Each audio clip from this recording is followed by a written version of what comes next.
Hello.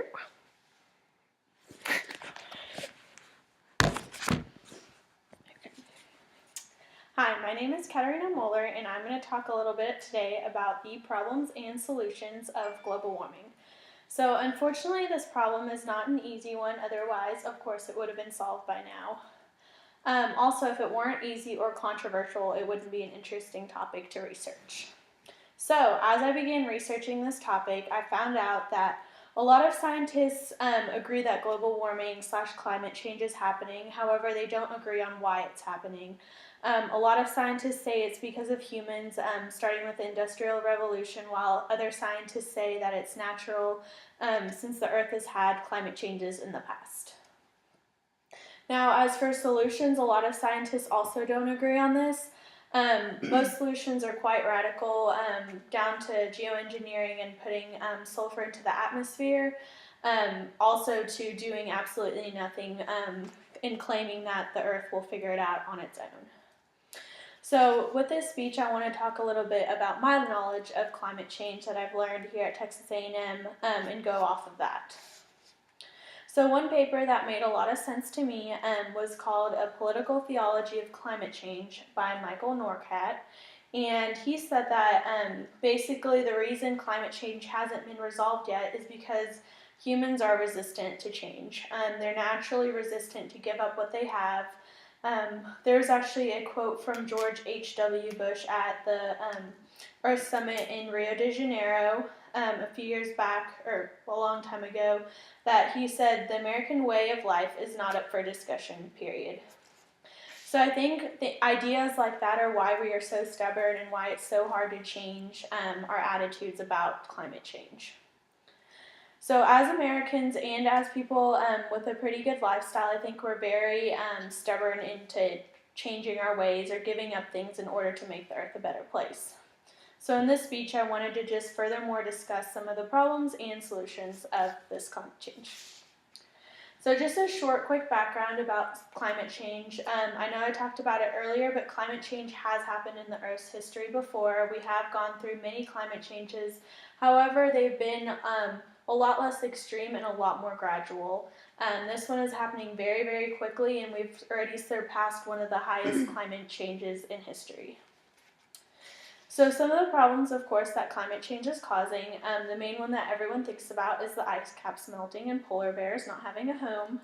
But this also goes down to the ice that is melting off of these glaciers is causing sea levels to rise, and people that live on islands or near the ocean, they're going to be experiencing some changes and not going to really know what to do because of the quick change that's happening. Another article published in Good Housekeeping called How Climate Affects You is about different areas of the United States and how climate affects those areas. And one area I wanted to focus on was in Alaska. The soil is starting to thaw. It's been permanently frozen for years, and the homes that are on top of this soil are now crumbling as well as the soil is thawing. So going from that, the ozone layer is another problem that we're experiencing difficulties with. It's starting to deplete because of all the carbon that's going up to it. So basically what's happening, like I just said, the permafrost in the soil is thawing, which is allowing the carbon to evaporate into the atmosphere, and this is causing a hole in the ozone layer, causing the sunlight to come in, and because of the greenhouse effect, the Earth is warming faster and faster.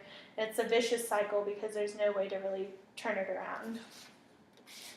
So the third one, problem with this would be species extinction, and one of the articles I read was by Sergio Rossman and his team, and it was an article that touched on species and their reaction to climate change. The article was called Climate-Driven Change in Insect-Plant Interactions Among Elevation Gradients.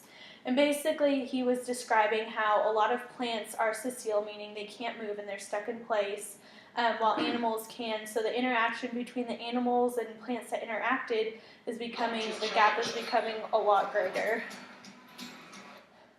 So to continue on, another study also on species is about an endemic species in Costa Rica, which is no longer there. They're called the golden toads, and they only lived in about a 4-kilometer area of Costa Rica. And these toads are now extinct because their breeding pools have dried up, and year after year they've had less areas to breed in. So now for some of the solutions. All these solutions are long-term and must be implemented in a long-term kind of timeline. One that I mentioned at the very beginning was geoengineering, and that one is the most controversial and debated. To define what geoengineering means, it's to make a large-scale effort to modify the Earth or its environment, especially to counteract global warming. So right now what's being researched is pumping sulfur into the atmosphere in order to mimic a volcano. When a volcano erupts, the sulfur spreads along the atmosphere, causing kind of a barrier between the sun and the earth, so that the earth actually cools down every time we have a volcanic eruption. However, doing that man-made is a little tricky and hasn't been researched as much as it should be. One article called, surprisingly, Geoengineering Would Be Irresponsible, disagrees with this, saying that there's so many other options we can look into before we head to such extremes. Lastly, just a couple other small things that can be done to mitigate climate change is just recycling, saving energy, carpooling, turning lights off, things like that, maybe even some stricter laws. I know that would be the hardest to implement. However, maybe instead of punishing those who don't follow the laws, we can give benefits to those who do. So in conclusion, I know it seems kind of like the future is very grim, but I believe that change can definitely happen. I think that once people realize how bad the climate change is and how much it's affecting everyone else, I think they'll be more adapt to change. So thank you.